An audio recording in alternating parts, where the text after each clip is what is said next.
नमस्कार मित्रों। आज का जो हमारा पाठ है उसका नाम है माता का आंचल। यह पाठ शिव पूजन सहाय जी के द्वारा लिखा गया है। शिव पूजन सहाय की एक रचना है, कह लीजिए एक उपन्यास है जिसका नाम है देहाती दुनिया। यह पाठ उसी का एक अंश है। इस पाठ के माध्यम से ग्रामीण तथा शहरी जो दिनचर्याएं हैं, जो वातावरण है, उससे अवगत कराया गया है। पाठ के माध्यम से प्राचीन समय के बच्चों के खेल और उसकी सामग्री तथा जो वर्तमान समय में जो बच्चों के खेल हैं और उनकी जो सामग्री है उससे भी अवगत कराने का प्रयास किया है।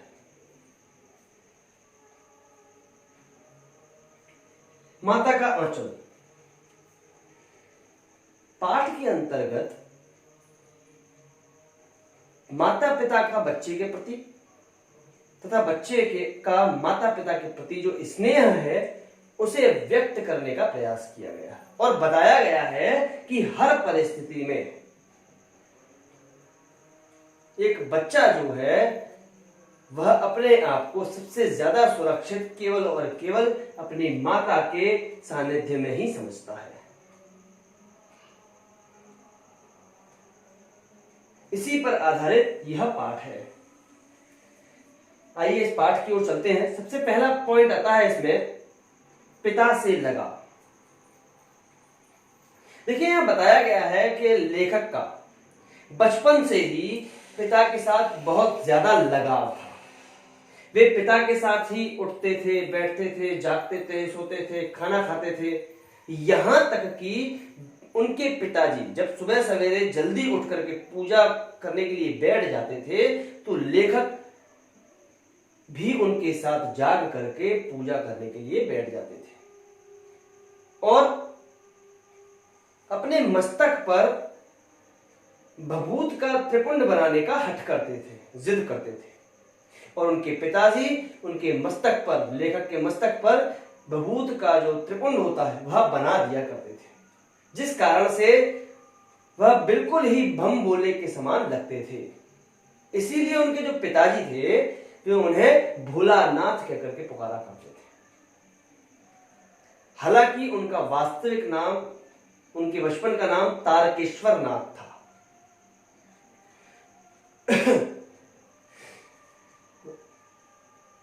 उसके उपरांत लेखक के पिताजी रामनामा बही में 1000 बार राम नाम लिखते थे।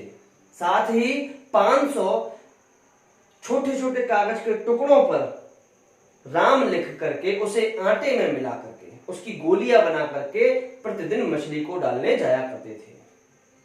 और लेखक जो है अपने पिता के कंधे पर बैठ करके यह क्रियाकलाप करता हुआ जाता था, मछलियों को दाना डालने जाता था। और यह पूरी जो क्रियाकलाप थी उनके पिताजी की, वह लेखक अपनी आंखों से देखा करता था।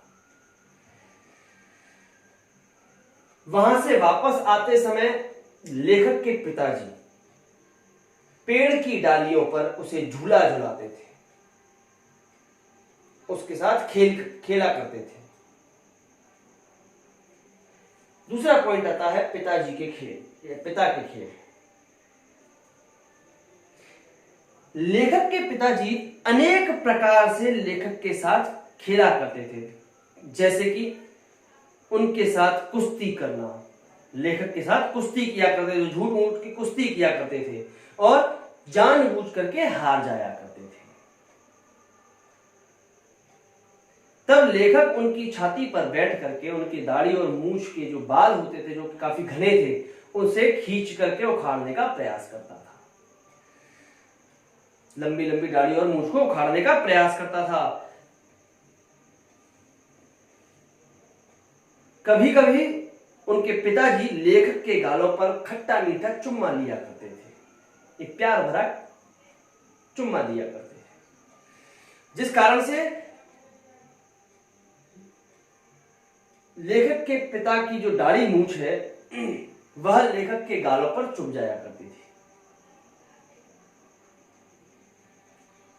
चुभ जाया करती थी। और वे झूठ मतलब वे जो है थोड़ा अटपटे से हो जाते थे, अनमने से हो जाते थे। जब दाढ़ी मूंछ चुभती थी तो उनको थोड़ा सा चुभन सी महसूस होती थी। और लेखक जो है फिर अपने पिता को झूठ मूठ का काटने का प्रयास करते थे, यानी कि कहने का मतलब ये है कि नोचने का प्रयास करते थे, ठीक है, नोचने का प्रयास करते थे, जिसको जो लेखक के पिताजी थे वह ऐसे दर्शाते थे जैसे कि उनको बहुत जोर से नोचा गया हो, और वो झूठ मूठ का रोना प्रारंभ कर देते थे।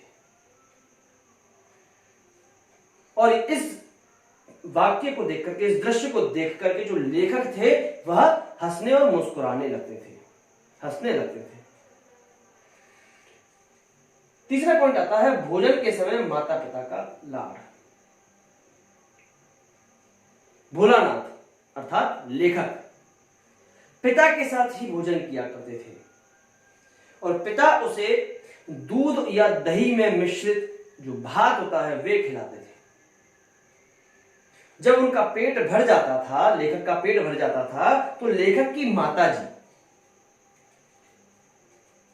अपने पति से अर्थात लेखक के पिता से यह कहती हुई कि मर्दों को तो बच्चों को खाना खिलाना तक नहीं आता, यह कहती हुई लेखक को दोबारा से खाना खिलाने बैठ जाती है। और तरह तरह के प्रलोभन देकर के, तरह तरह की पक्षियों के नाम लेकर के वे लेखक को भोजन कराया करती थी, और लेखक भी खाता चला जाता था। पक्षियों के नाम से भोजन कराती थी और भोलानाथ अर्थात लेखक जो है वह खाता चला जाता था। माता द्वारा तेल का उपटन या कन्हैया कहना। आगे बताया है कि जब खेलते खेलते भोलानाथ अर्थात लेखक जो है माता की पकड़ में आ जाता था, तो माता उसके सिर में सरसों का तेल डाल करके उसके सिर की मालिश किया करती थी, उसके शरीर की मालिश किया करती थी, नाभि में तेल लगा करके आंखों में काजल लगाया करती थी, तथा उनकी चोटी गूंथ करके उसमें एक फूलदार लट्टू बांध दिया करती थी, बना दिया करती थी, और उन्हें रंगीन कपड़े पहना दिया करती थी। कहने का तात्पर्य यह है कि बिल्कुल उसे कन्हैया बना दिया करती थी। उनकी जो माताजी थी, लेखक की माताजी जो थी, वह लेखक को बिल्कुल कन्हैया बना दिया करती थी। अब यह कन्हैया शब्द से तात्पर्य यह है कि बहुत ही सुंदर बना दिया जाएगा, ठीक है। तो यहां बताया है कि लेखक की जो माताजी थी वे लेखक को बहुत ही सुंदर बना दिया करती थी, आकर्षक बना दिया करती थी। और कुर्ता टोपी वगैरह सब पहनाकर तैयार करने के बाद ही वे उसे छोड़ती थी।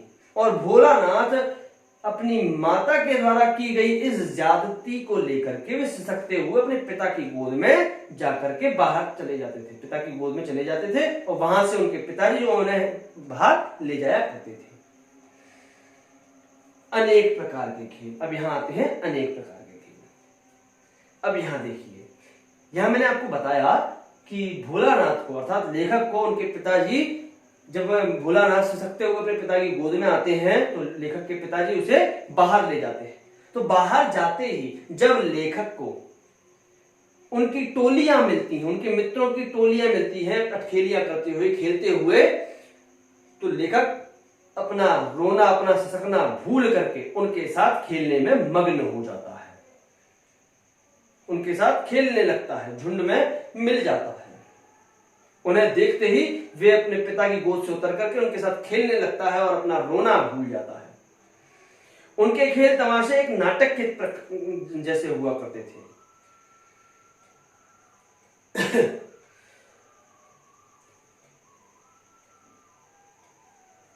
कभी घर के चबूतरे के एक कोने पर पिताजी के नहाने की जो चौकी होती है उसे रख करके दुकान सजाना, मिट्टी के डेलों से कचौड़ियों का निर्माण करना, पत्तों की पूड़ी और कचौड़ियां बनाना, पूड़ियां बनाना,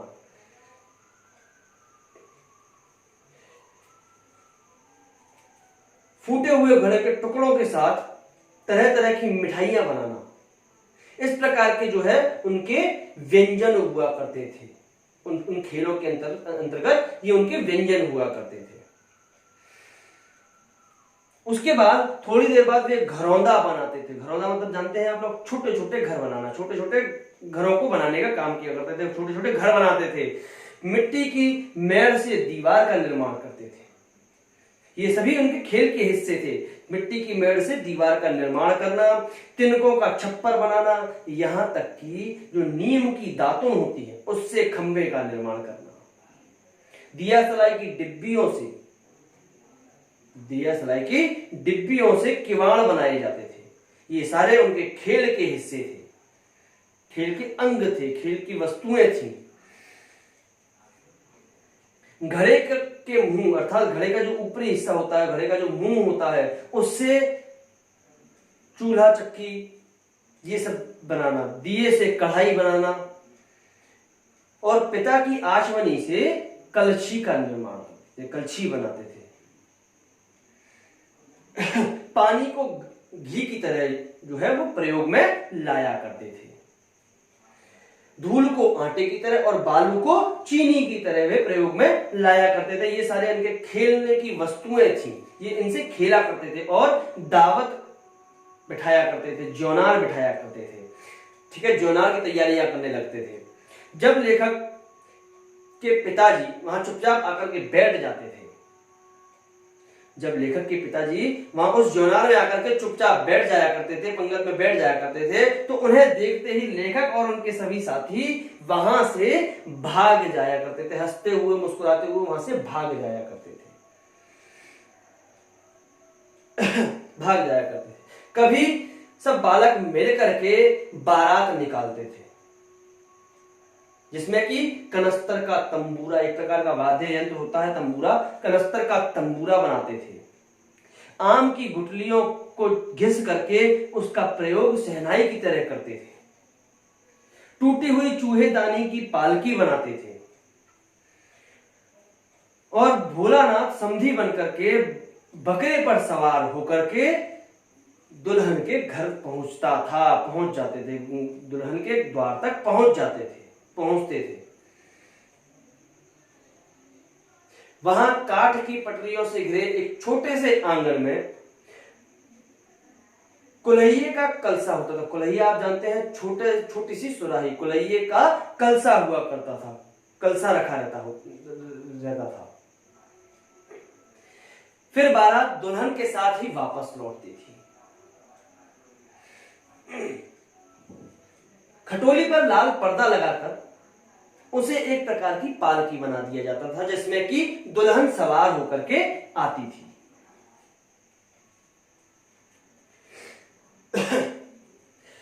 लौट कर आने पर भोलानाथ के पिताजी जैसे ही उस पालकी से लाल कपड़ा हटा करके दुल्हन का मुंह देखने का प्रयास करते थे, निहारते थे, और जैसे ही ये प्रयास करते थे, सारे के सारे बच्चे भोलानाथ के साथ अर्थात लेखक तथा सारे बच्चे वहां से हंसते हुए, मुस्कुराते हुए, खिलखिलाते हुए वहां से भाग जाया करते थे।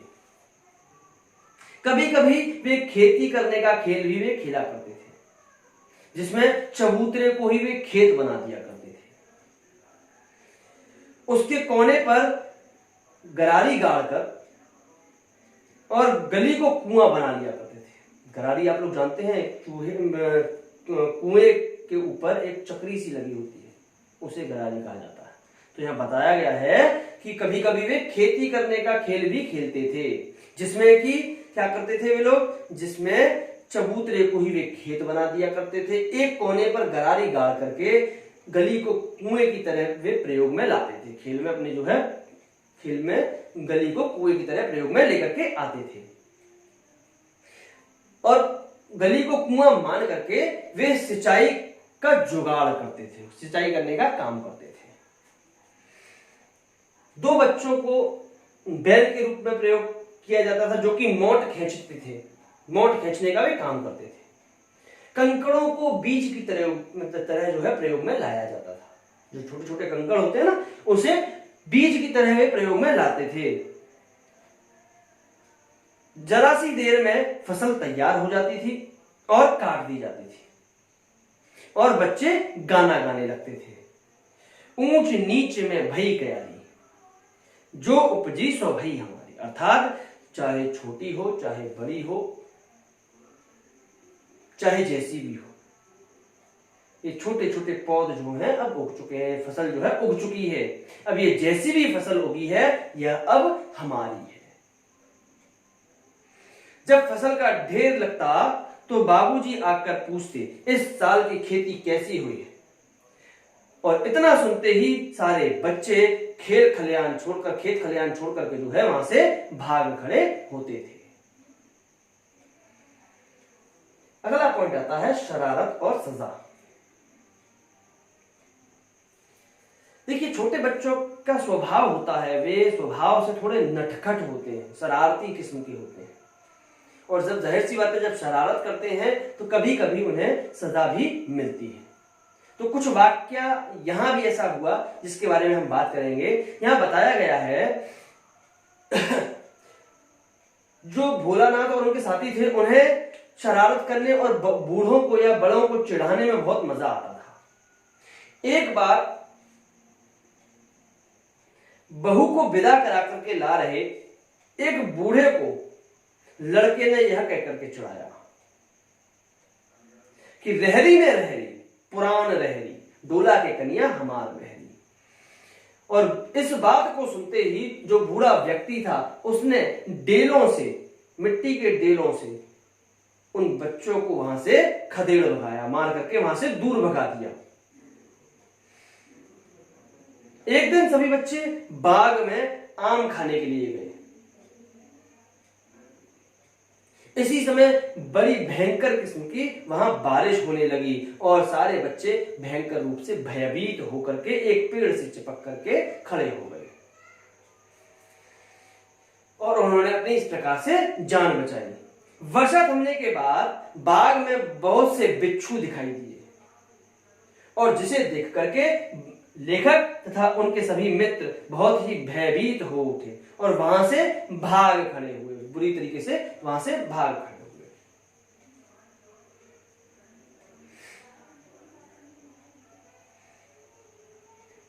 जब भाग खड़े हुए तो रास्ते में उन्हें एक व्यक्ति, बूढ़े व्यक्ति मिले जिनका नाम मूसन तिवारी था।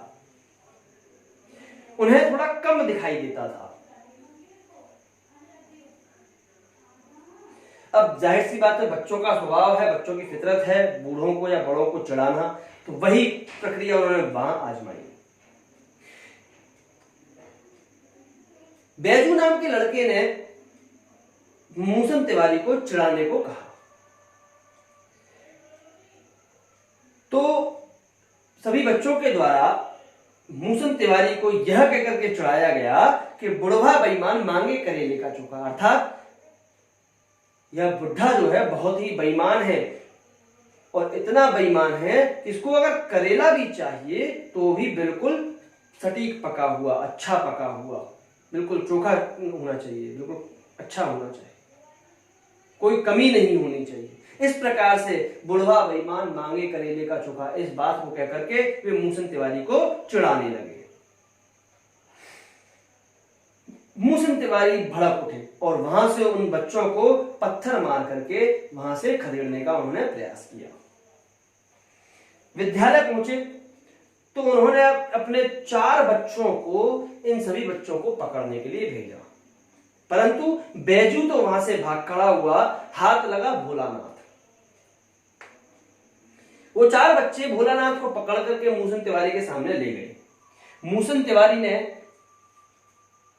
भोलानाथ की अच्छी से खबर ली, अच्छी से डांट फटकार लगाई। जब यह बात भोलानाथ के पिता को पता चली तो वह विद्यालय गए और उन्होंने मूसन तिवारी की खुशामद करते हुए वहां से भोलानाथ को छुड़वा करके वापस अपने साथ ले आए।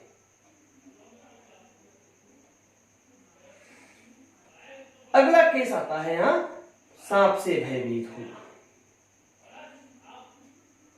एक बार एक टीले पर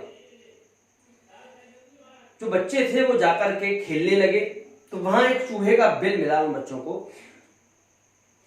उन बच्चों ने क्या किया, उस चूहे के बिल में पानी डालना शुरू कर दिया।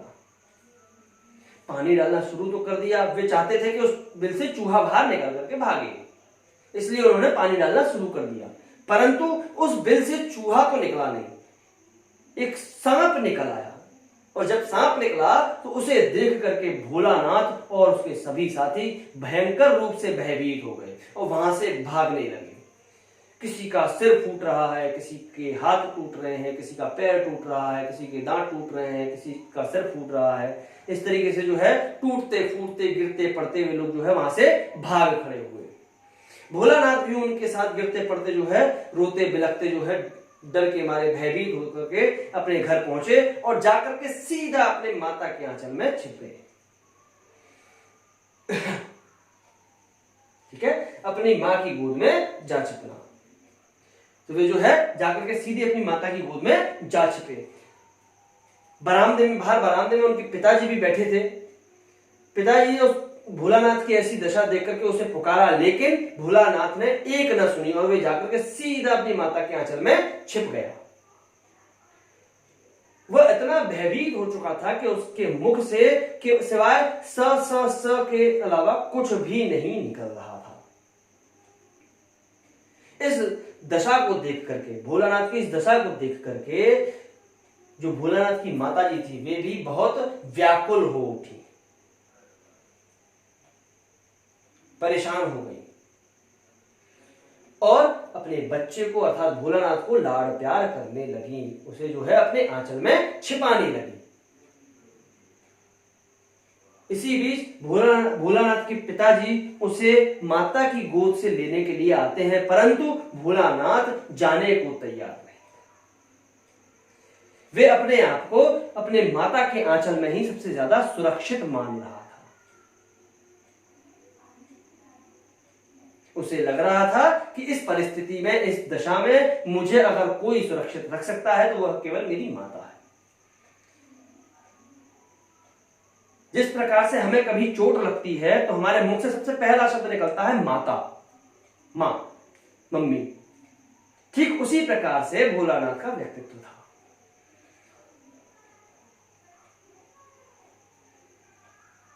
जिस प्रकार से हमें लगता है कि दुनिया की किसी भी विपदा से हमें अगर कोई बचा सकता है तो वो हमारी एक माता है।